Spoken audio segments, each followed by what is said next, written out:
managers who understand that, leaders who know their folks well enough to be able to tap that, they are in a powerful position to engage and create satisfaction and employee experience.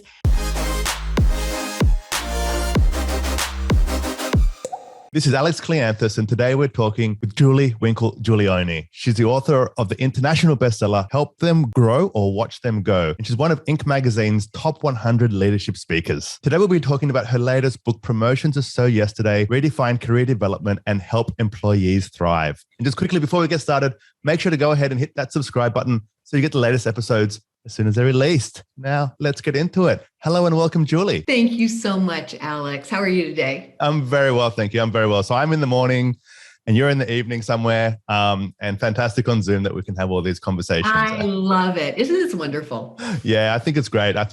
But let's get straight into it. Where did you get the idea for this book? Oh, wow. That's a good big question. Straight in there. Well, because it's such a good topic. And I think there's so much happening in the world with everything happening since 2020.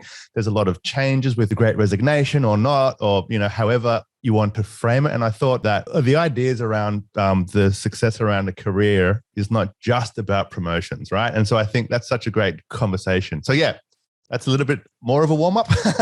I love it. No, I love it because you've kind of made the business case for the book right there, Alex. So about 10 years ago, when Help Them Grow or Watch Them Go was published, the book that I got to write with Beverly Kay, I began doing a lot of deep work with organizations, with individuals, with managers around career development.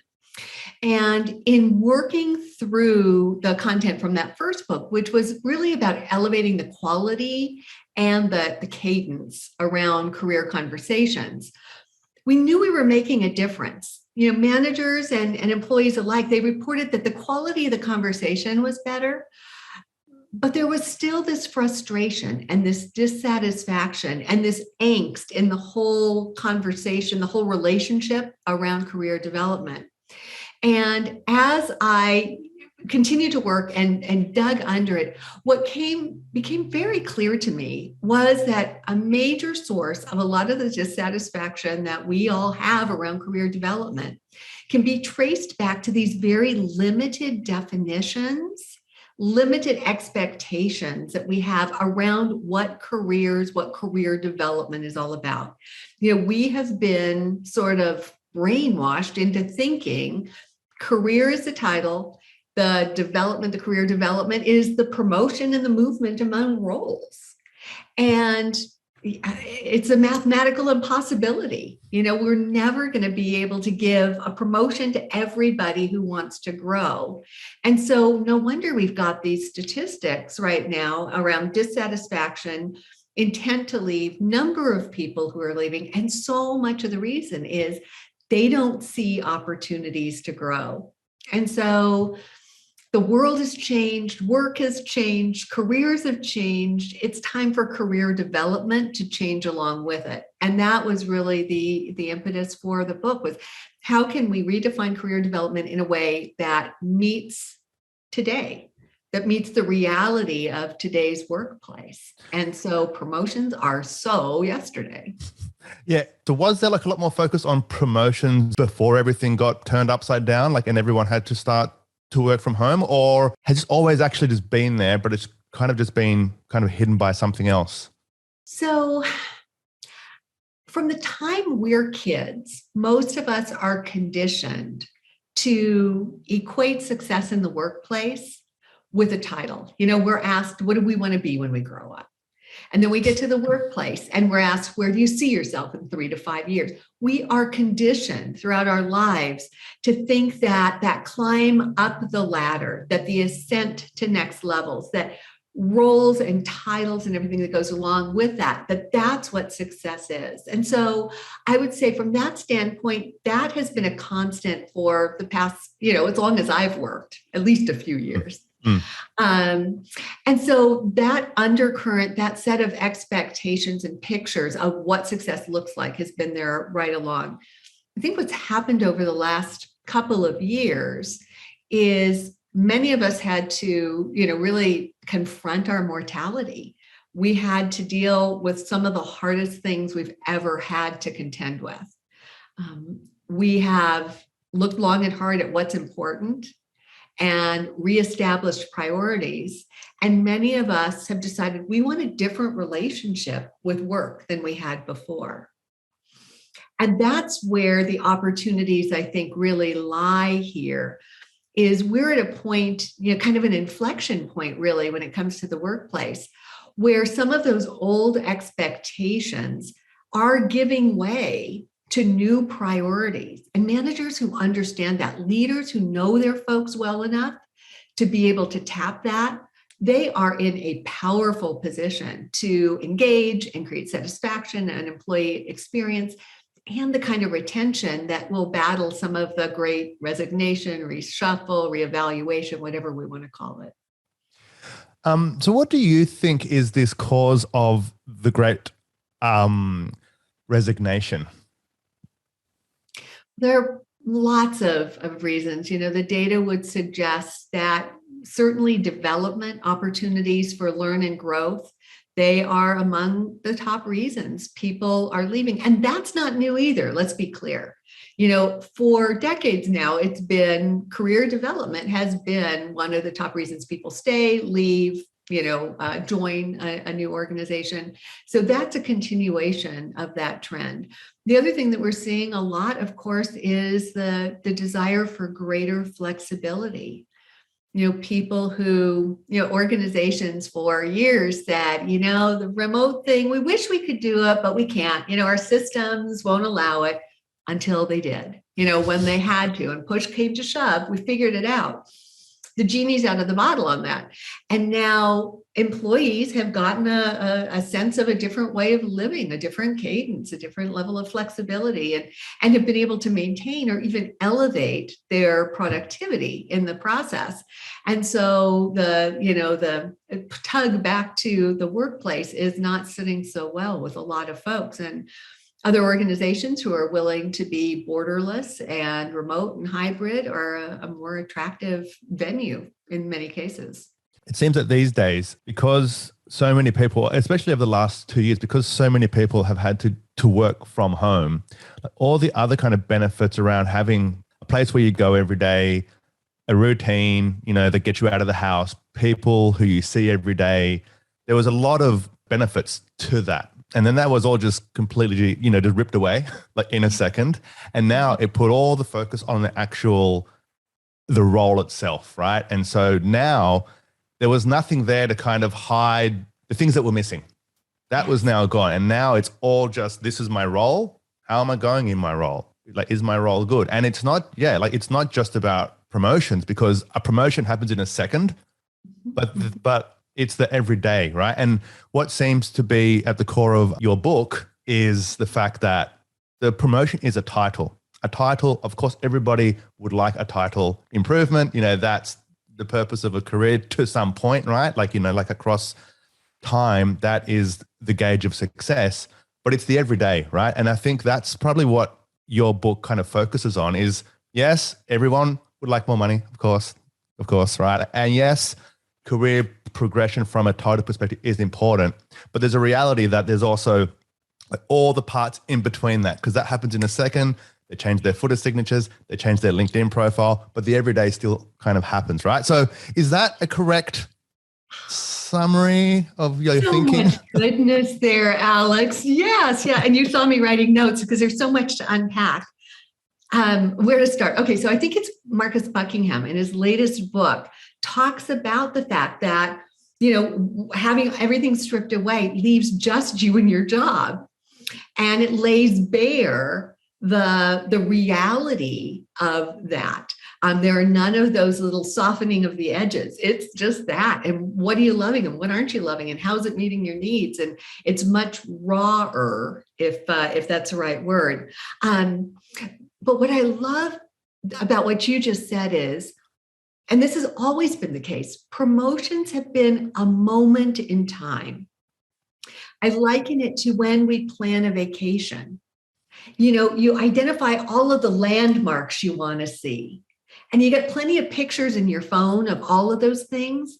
But what you remember I mean, the real magic of that trip, it's what happens in between, on the way, wearing out your shoes because you don't want to take a cab or the metro and miss anything, or, the learning a little bit of a language and stumbling your way through and discovering that you can communicate. It's all the stuff in between that makes a trip. It's all the stuff in between those events that makes life, right? And so it's the day-to-day that happens, the small moments of growth that happen over time that make a career. The satisfaction associated with getting a promotion, just like, a raise, it's gone pretty fast. It's just now what they call you. It's just whatever you make. But it's the day-to-day wringing the greatest amount of satisfaction and engagement and learning and growth out of those moments. That's what makes a career and creates the satisfaction that we're looking for day in and day out at work. And so in your book, I saw that you did some research and you found, was it 7 or 8 things outside of promotions that contribute to a positive experience with work, right? And I figured that we could talk them through quickly, each of them, but can you maybe start by just kind of outlining them, just like in one sentence, I guess, and then we can go into each one individually?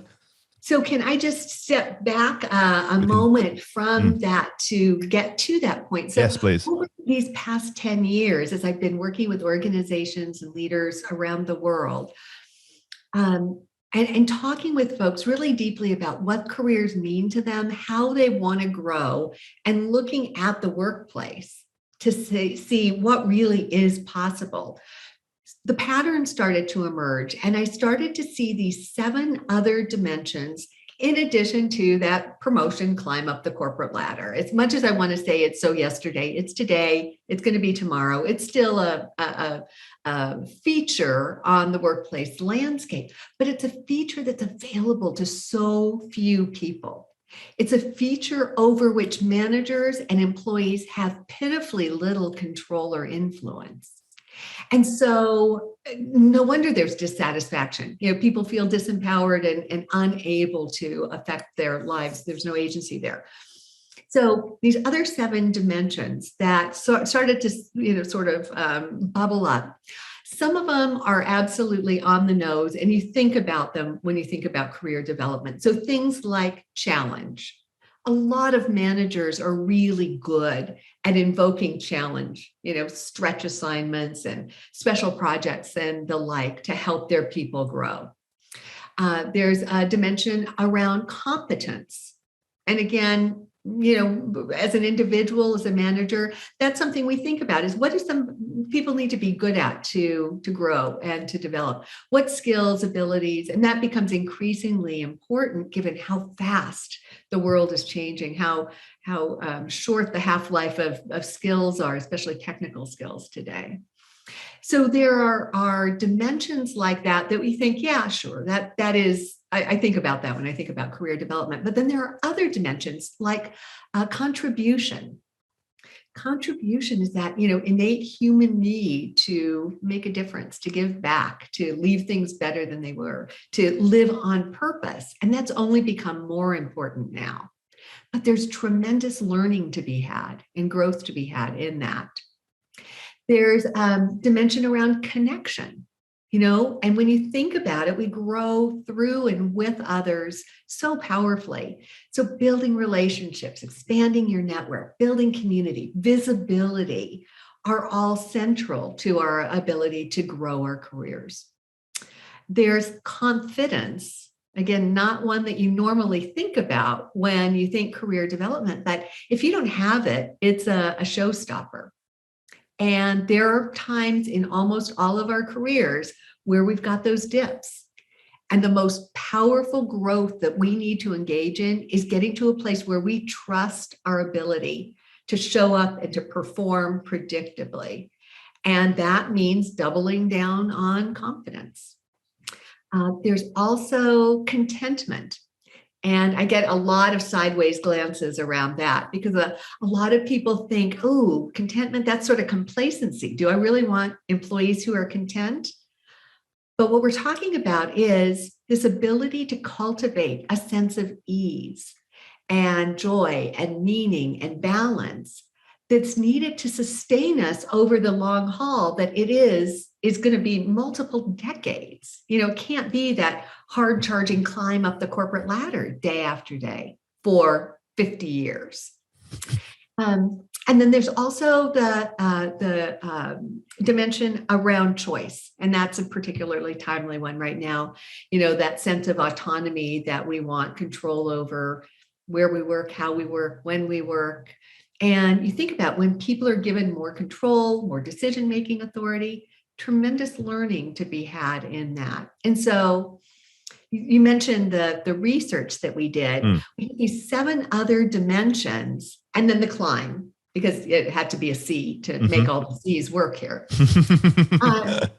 And so I knew that these were they made sense to people because they came from real people. But what I really wasn't sure about was when push came to shove and people had to really say, what's more important to me? Where would it all fall? And so that was our research. We worked with about 750 folks worldwide, and we just asked them to rank these dimensions, just nothing more complicated than that. And Alex, what blew me away, what continues to blow me away as I work with groups and do this polling with groups in training and keynotes and that kind of thing, is in aggregate, the people that we polled and continue to poll are more interested in all of those other dimensions than they are in climbing the corporate ladder. And to me, and contribution is number one. That in aggregate is the top most interesting of the dimensions, which to me just sends such an incredibly hopeful message to managers who are kind of afraid to have these conversations because they think, I can't give these people a promotion. You can absolutely give them an opportunity for contribution. Any day of the week, you can find ways. There's so many things that come out of this conversation. It's really, really interesting. Just thinking about just what it means for people to work today. Before you could, like in inverted quotation marks or whatever, you could climb the corporate ladder, right? And so you'd catch transport into the city, you'd have like the routine, you'd speak to people. It'd be a very social thing, right? Like I found that before, like it's so nice just talking to you right now. It's like, oh, that's right. Because like I am at home every day, but I'm having a conversation with you and I'm feeling like, wow, this is such a good engagement. I'm feeling very positive and I'm liking the beginning of my week already, right? And so that happened quite a lot, I think, for years and years and years, right? Where like you'd come into the office, there's people, you'd go for your coffee, you'd have some meetings, you'd do your work. It'd be hard to focus because there's quite a lot happening. So there were all those challenges, but like you would accept a role that was less than because of all the other stuff and because of the environment, and like the office was nice and everything was nice there. And there was like a free, this in the afternoon or this in the morning, and all that basically would cushion challenges. And now that's all gone. And so now it's the role. And so now what's interesting is all these different components, these are part of the everyday, right? And this is the thing which I think has caused like a lot of the transition or the great resignation, because like all the other stuff's gone. It's like, and there's all this questioning, right? And so I think there are lots of companies that are adapting or that have adapted, but I think it's still a process, right? Because it's kind of changing how we work, right? It's changing the focus on what is important. Obviously, there's still time for the conversation around the salaries and the promotions, but I think it's the everyday, right? It's understanding that everyone's just at home, or there's a version of home and there's a version of the office, but seems to be everyone's more tending towards the remote first thing, And so I figured it'd be good just to quickly talk through each of these, because like I'd love the summary just then, but I do think it's good just to give the listeners a quick overview about each of these. And just for the listeners as well, the book has questions at the end of each chapter on how you can engage with each staff member on your team, right? And so we'll start with kind of the high level, but for the specific questions, I'd highly recommend the book, because that actually says, ask these questions. Here are some tips and ask these questions. And because sometimes it's like, yeah, I get it, but it's like, how do I even have that conversation? So that's the book. The book's on Amazon. It's highly recommended. But let's go start with contribution if we can, right? Because contribution is an interesting one, because everybody wants to contribute and to feel like they're making a difference. But How do you, like, as a person in a company who manages a team, actually help people contribute more? Like, how does that work? So, a couple of different ways. I guess when it comes to any of these dimensions, whether it's contribution or choice or contentment, whichever, we need to start by helping people understand what their priorities are, what's most interesting to them right now, and for us to understand it as well, because what's happened for so long, it's like all we've had was the climb on the menu. And so that's what everybody ordered up. And now we've got an expanded menu, or an expanded vocabulary, but employees don't know this vocabulary yet. It's not intuitive. It does tap something that's been sort of rolling around in the back of their minds, but they don't yet have really the vocabulary. So from a leadership standpoint, before you can even start figuring out how I can help someone, for instance, contribute, we got to figure out, is contribution what's going to be most important to them right now? Knowing that that's going to shift. Things are going to change, and it might be contribution now, and next week or next month, it'll be challenge. And we need to be ready to pivot and morph and support those changes. And so in the book, we've got a self-assessment that can be administered with employees to help them understand what are their priorities. We also have a free one online, which is a little bit more, takes it to the next level and gives the employee a report, an email report that tells them where things stand, and gives them some analysis and reflection opportunities as well. So What's the URL of that one online, just quickly before we just skip past that? What's the URL? It's my website, juliewinklegiulioni.com. There's and the link is going to be in the show notes. Thank you. At the top of the homepage. So once we have helped the employee start to wrap their heads around, oh gosh, it is more than this. And you're right. I'm really interested in these things. Once we've got a joint understanding, and we find that, for instance, it's contribution, not surprisingly, since that was number one in terms of our research, then the opportunity is to talk with that employee and figure out, what does contribution look like to you? What's it going to feel like? What do you want to give to the organization? How do you want to deploy your superpowers and talents? What voids do you want to step into, or challenges are you ready to step up to, or things do you want to do that are going to make things better here? And this is the key, we got to make it a two-way street. And what do you want to learn in the process? So we'll frequently, when it comes to contribution, when we look at it through the rear view mirror, I look back at things that I've stepped up and contributed. I realize, oh man, that's some of the best learning I engaged in. But I didn't mine it for all I could have, because I was just trying to survive and get through what I was doing. Imagine the power of, on the front end, contracting with your boss to say, yeah, I'm willing to step up, and, somebody's going on leave, I'll step in there for 3 months and take that role. And what I want to learn how to do is influence management. And I want to expand my network and get some visibility with senior leadership. And I also am going to need to have, a little bit more balance so that I can take some of that work home. I mean, at that point, you've got a really powerful, two-way, mutually beneficial opportunity. And that individual is going to give, but also get in the process. And so it's a matter of really engaging in that conversation and going layer by layer to figure out, what does this person want to give? And, what can we give in exchange? The other thing about contribution that's really coming to the fore right now is, and we've seen it for some time, people want to live on purpose. They want to work for organizations that align with their sense of what needs to happen in the world. And so that's the other way we can play with contribution, is how can we help people live more on purpose? What does that look like? And again, what's the learning to be had in that? So there's a difference between purpose and contribution. That's the first point, right? So contribution is contribution towards something in the company potentially, or something for a client, or something for whatever's happening in an organization. Purpose could be the bigger kind of overlay across the whole organization, where it's like, yes, I'm doing this thing. This thing is maybe not the most exciting, but it's contributing to this purpose. Yeah. I'm okay now to go in the streets and to pick up some trash, for example, because it makes the community clean or something. That's a bad example, but that's something I kind of. But you're right. They see how they fit into the bigger picture. You can connect the dots from what I do to something that's really heady and meaningful. And people are looking for that. The other way this plays out is rather than purpose is the big umbrella, it can be that that vein that's running through us. That I have a real commitment to sustainability. I'm concerned about what's going on with the planet. And so maybe in my company, there's a sustainability initiative.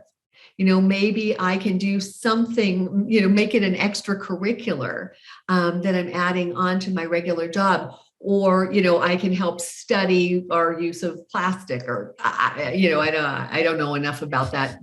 Unfortunately, I don't know enough about that domain to have a great example at the tip of my tongue, but where we can find an expression for our inner sense of purpose in the workplace, doing something of value that is a contribution and getting our needs met at the same time with a focus on learning. And that's the thing, this framework, it could be just an engagement model. You could say these are elements of engagement.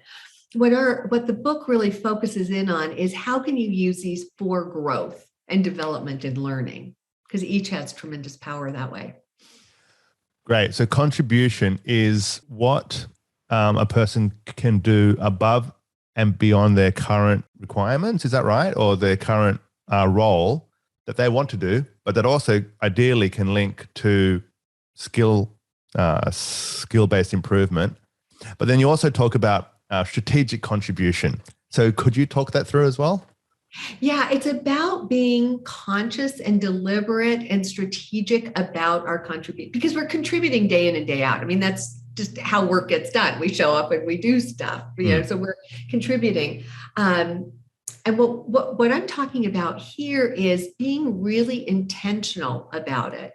So claiming, I am willing to do this, and I'm going to do it with the express purpose of learning and growing, so that what happens so frequently, and this happens like with challenges in general, is we give somebody a development opportunity, one of those challenges, and it's really just a whole lot of work.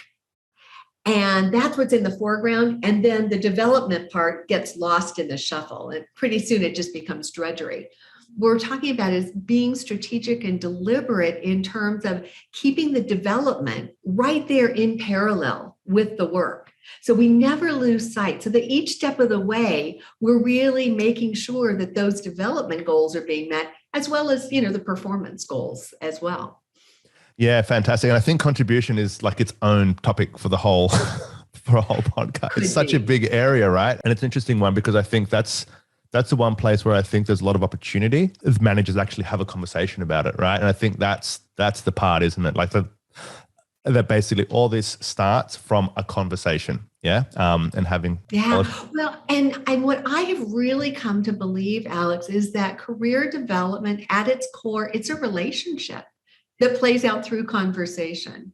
And not those conversations that happen once a year, off in an office, putting everything together in a plan that gets stuck away for 12 months until we think about it again. It's an ongoing day in and day out relationship, understanding where people are coming from, what's interesting to them today, what they're learning, what they want to learn, where the gaps exist.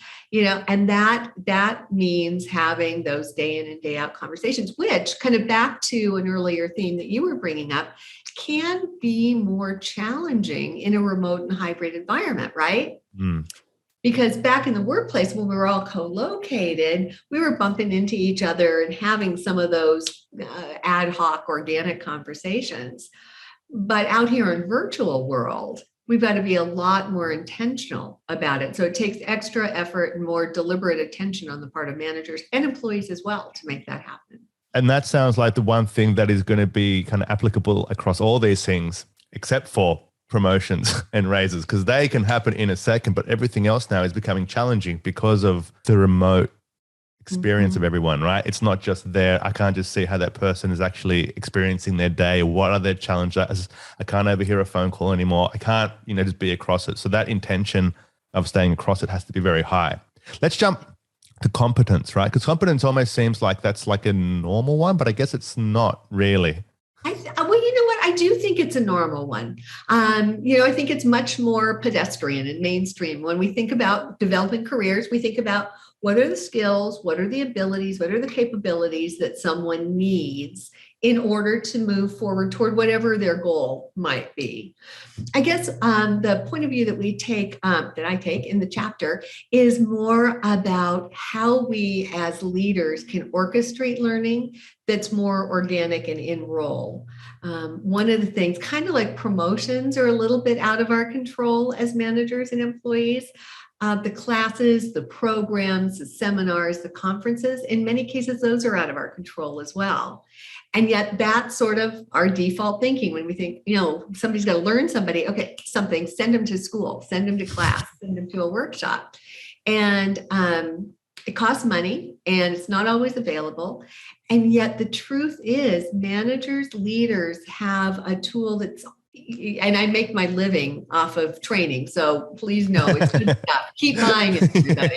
And your training department in your organization, they're filled with gods and goddesses. So keep supporting them. That said, that's just a small percentage of how we can learn.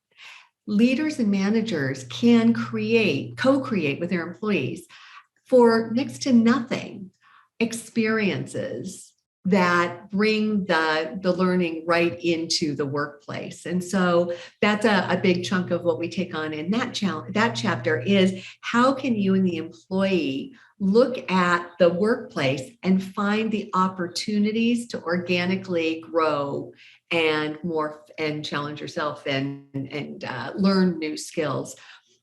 Maybe it's with others through coaching and mentoring and job shadowing. Maybe it's through job crafting, shifting some roles around, or maybe it's through really intentional activities that we create that give people the opportunity to try on new skills, to stretch, to experiment a little, fall down, fail, pick themselves up and figure it out again.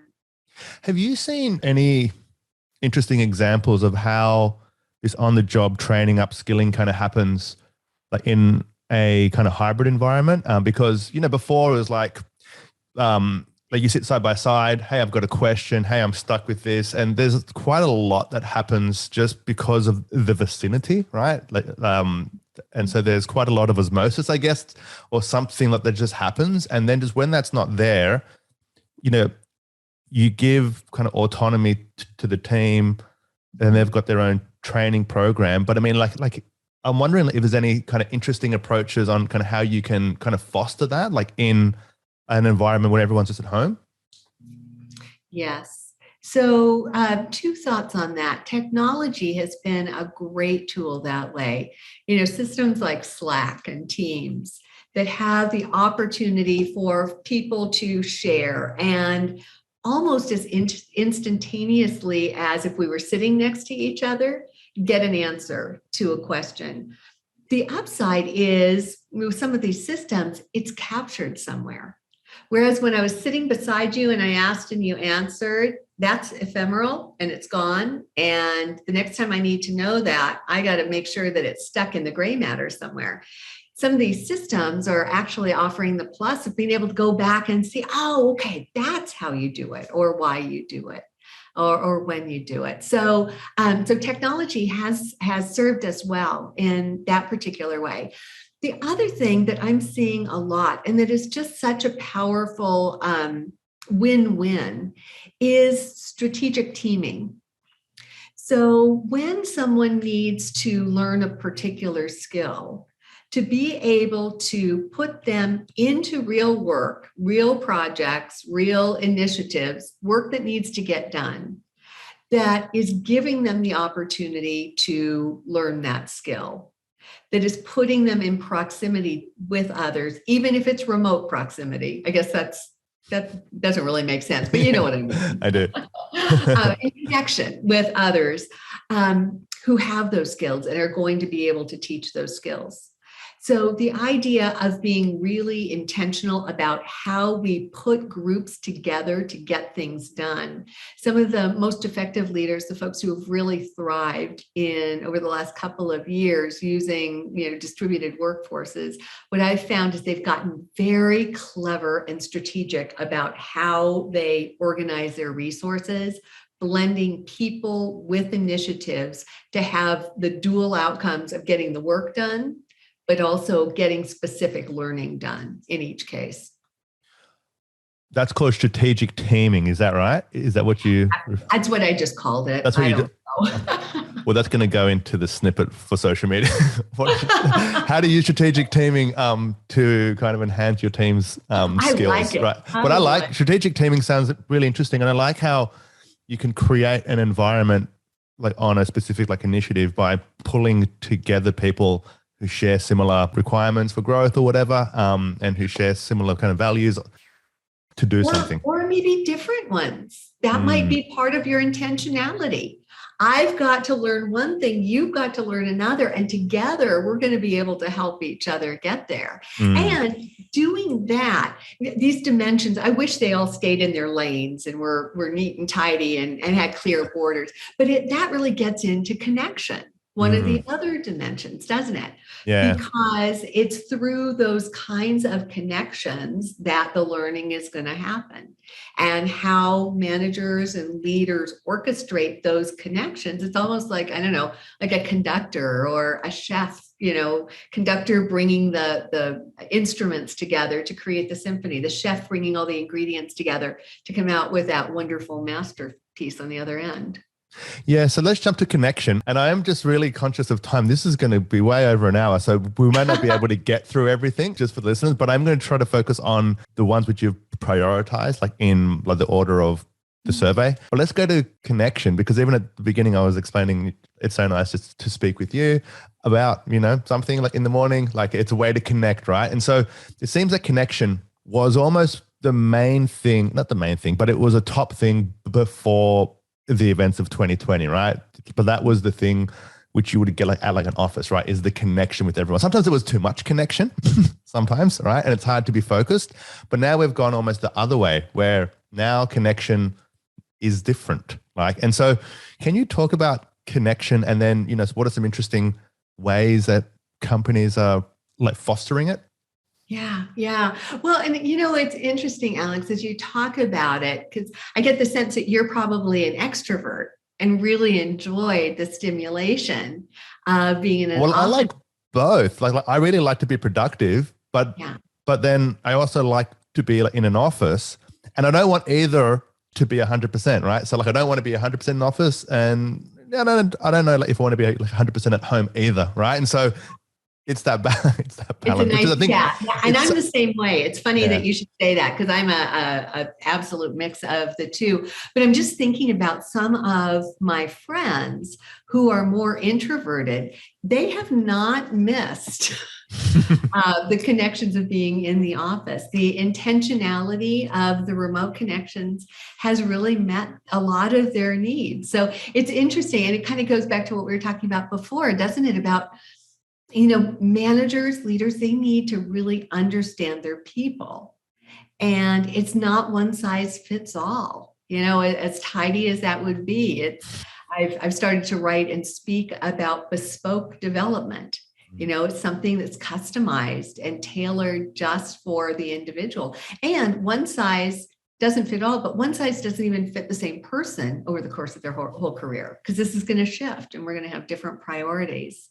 So I was just looking when we were talking, what I was looking down at was the book, because we've got the way I organized the book was each of the chapters, most of the chapters relate to one of these dimensions, and basically unpacks it with a little bit of background. But for the most part, it's strategic interventions. It's really actions and tactics and templates and conversation frameworks and that kind of thing that help managers to work with an employee and help them grow through that particular dimension. So it's almost more like a workbook or a playbook, a reference guide. When Exactly. you learn that someone has an interest, for instance, in connection, you just go to that chapter and you've got some tools and techniques. But one of the tools is a targeted connection plan worksheet.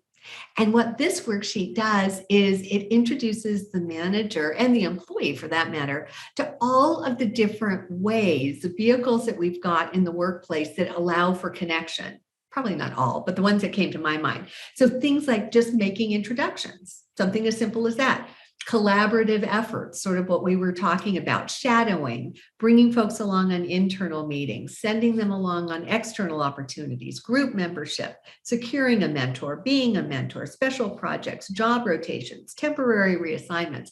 There are so many different ways that we can think about connecting people for the purposes of work, but also for the purposes of growth. Who's got something to learn and who's got something to teach, and how do we find a meaningful way for them to come together?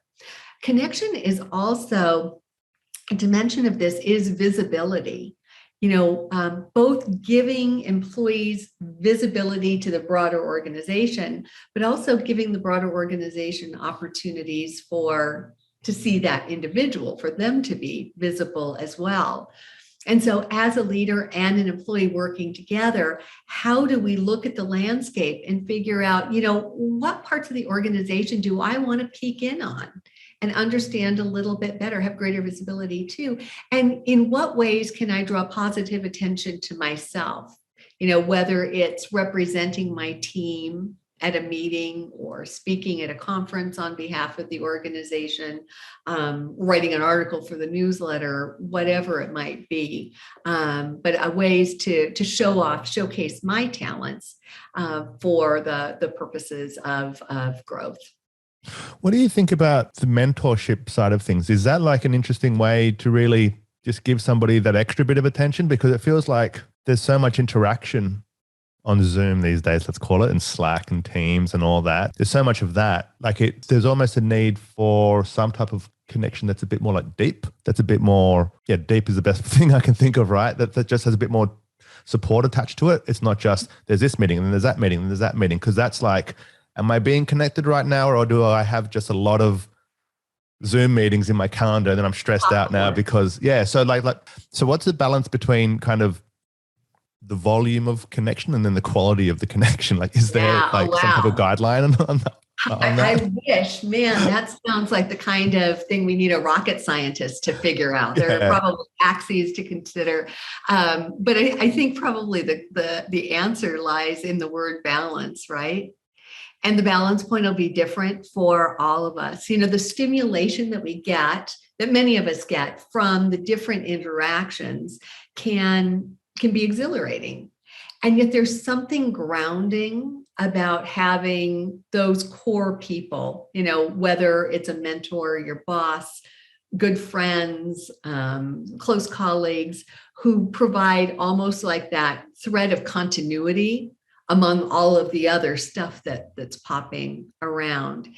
And, we so frequently think about the value of mentoring to the mentee, but there's even more growth probably to be had by being a mentor, having to discover new skills, having to learn more about yourself, having to be of service to others. There's probably more learning in playing the mentor role than even the mentee role. And so being able to switch back and forth and enjoy both can be rich for employees. Yes, I mentor some people, have done so over the last 10, 15 years. And what I find from it is that I know the thing which should happen. So the fact that I'm saying, hey, this is what you should probably do, I start doing it because I'm like, wait, how come you're not doing it? Because half the time it's like, what should happen. And then they have a challenge. And then in terms of the helping, it helps you almost as much as it helps them. So that's just something to share from, some of my experiences. But it's actually good to mentor. It pushes you further because it forces a person to think, well, if that's what I'm suggesting someone else should do, and that's the best possible thing. Why aren't I doing it too? Yes. I might go for a run now again. No, I totally agree. And some of the most powerful mentor-mentee relationships I've had have been really mutual. Where it goes both ways, where I'm learning as much from the other person as I'm sharing. Let's jump to one more point from the book, and then I've got a few questions to wrap it up with. But contentment. Contentment was an interesting one that I saw in there, right? I've never heard of contentment before, because before it was so, maybe this is not the right word, but it was more, I guess, like around the word ambition. And now there's more contentment. And I think that's an interesting conversation. So can you start by just, I guess, explaining contentment and then how that plays out?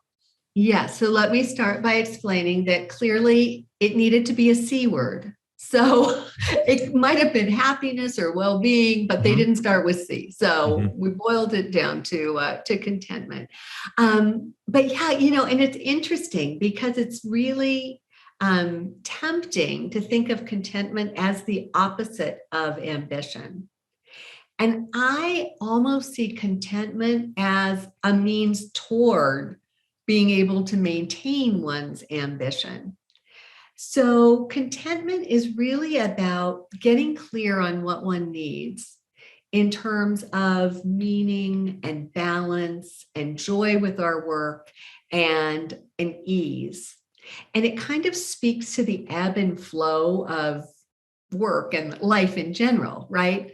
I mean, there are times in our career where the best step forward is to take a step back.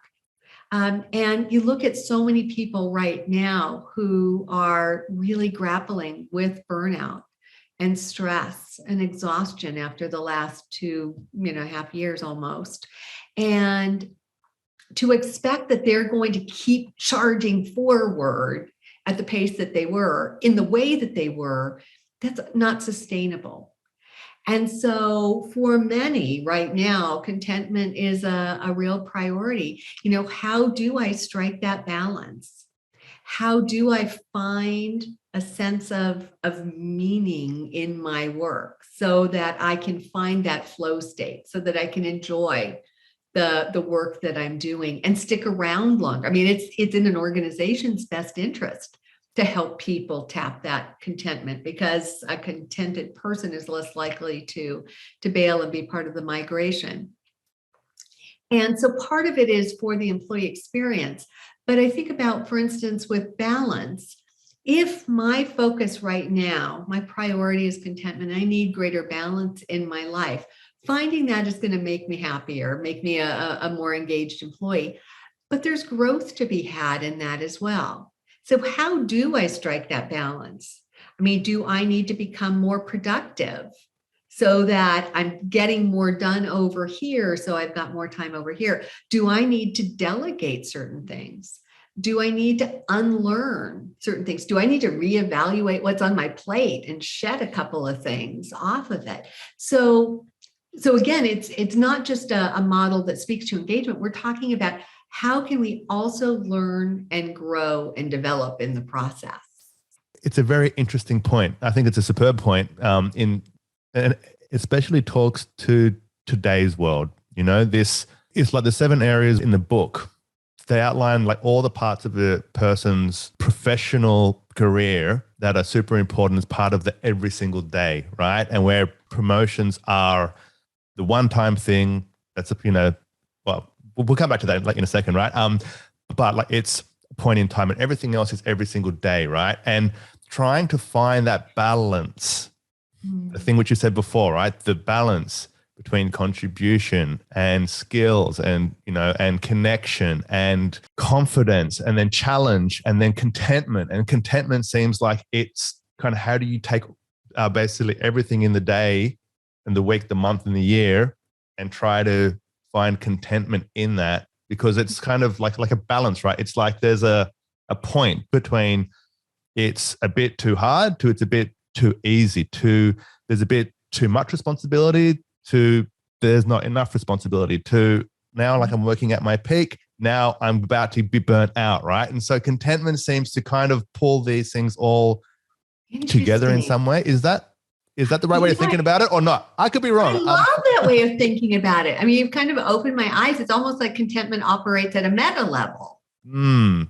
Yeah, because to be content is almost the holy grail, right? I'm really happy with my balance of exercise, and I get to do this thing on Mondays, and I'm sticking to that Thursdays and Tuesdays. I'm contributing in some way, so I'm kind of content in a way. I guess my thought is, when we think about, contentment as a meta, or whatever the meta is here that we want to aspire to, that it might not be a day by day sort of thing, that we're not going to balance all these things out and do them all on the same day. But over the course of our careers, we're probably going to lean in some of these directions more than others at different times. And if we recognize this framework, if we can internalize it, maybe do a self-assessment one time, get to know the framework, over time, we're going to start to recognize those little yearnings in our soul that say, oh gosh, I'm getting a little bored and complacent here. I need some new challenge. That's how I really want to learn and push myself outside of the comfort zone and stretch beyond what I know. And now that's the time. But then I might 6 months later have burned myself out a little bit on that challenge. Think, okay, now my opportunity is maybe connection, and learning and growing through connection, because that's how I'm going to replenish myself, or contribution. So this idea that maybe we don't have that meta balance in a day or a week or even a month, but over the course of our career, to be able to find expression and growth in all of this, that's a career well lived. Let's jump now to the challenge for leaders, because we've gone through, I think, 4 of them, as there's 7, but now it seems like with the leaders now to really create the bespoke training experiences, we'll call them, or the bespoke engagements with their team. What's the best way for somebody to start, this process? Well, mechanically, I would say with the self-assessment. But in all actuality, probably need to start with a relationship, because starting to talk about these different dimensions, this is pretty heady stuff. It goes deep. I really think career development is one of the most intimate ways we interact with employees in the workplace. We're talking about hopes and dreams and fears and aspirations and loves and hates and all of it. And so a relationship becomes really important. Just building that with just benevolent care and ongoing conversation is key. The self-assessment from a mechanical standpoint gives you and the employee some data with which to work. When you look at, for instance, the report that's emailed to an employee after doing the online self-assessment, there's some really rich analysis there and a bar chart that says, here it's your highest, next highest, and so on.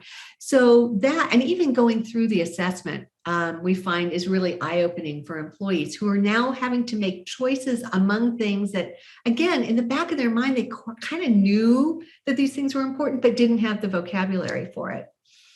So when managers and employees have the output of this assessment, what happens is we can start the conversation that much further forward. So what might have taken weeks or months to learn through ongoing coaching conversations, we know that, hey, it's contribution that I really want to lean into for right now. And so then having conversation, as you mentioned in the book, each of the chapters for each of the dimensions, there are lots of questions to engage with your employees, but having conversations about what that looks like, what they'd want to do, because it's a partnership. Managers don't have to come up with all the answers. What they have to do is ask some great questions and partner with employees to identify what that particular dimension might look like so that they can plan it. And, the other thing is, I frequently, when I talk with folks about this, they'll say, yeah, that's all really nice, Julie, but won't people want still to climb the corporate ladder? And of course they will. That's There are times in our careers where that is appropriate. Problem is, we just don't have very much control over it.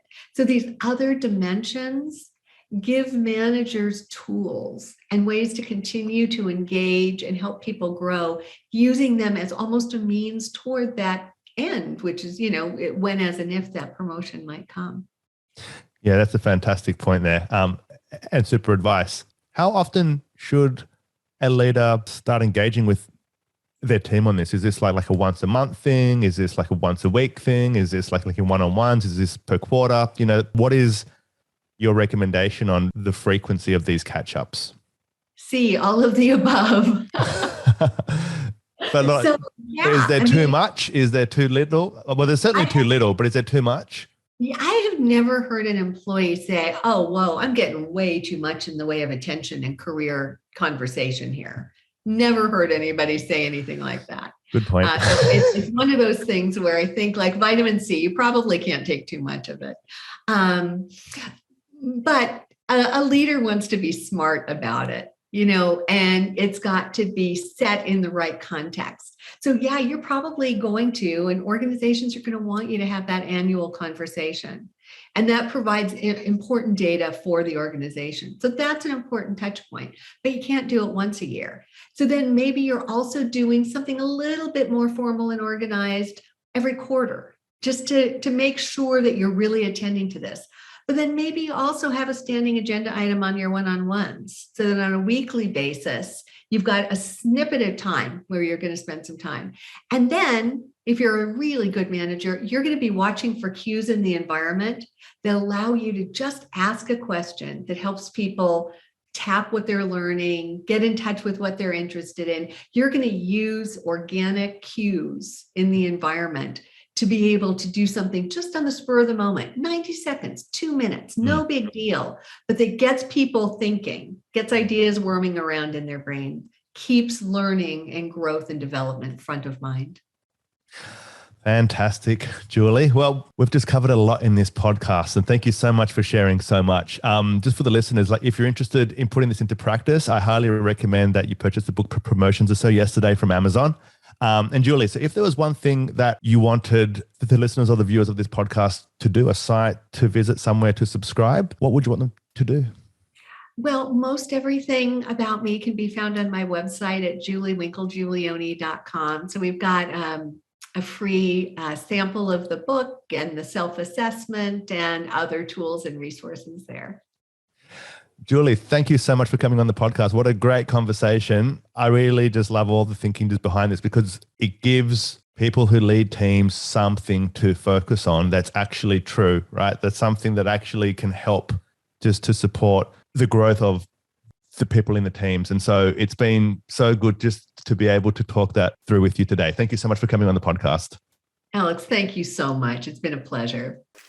Thanks for listening to the Growth Manifesto podcast. If you enjoyed the episode, please give us a 5-star rating on iTunes. For more episodes, please visit growthmanifesto.com/podcast. And if you need help driving growth for your company, please get in touch with us at webprofits.io.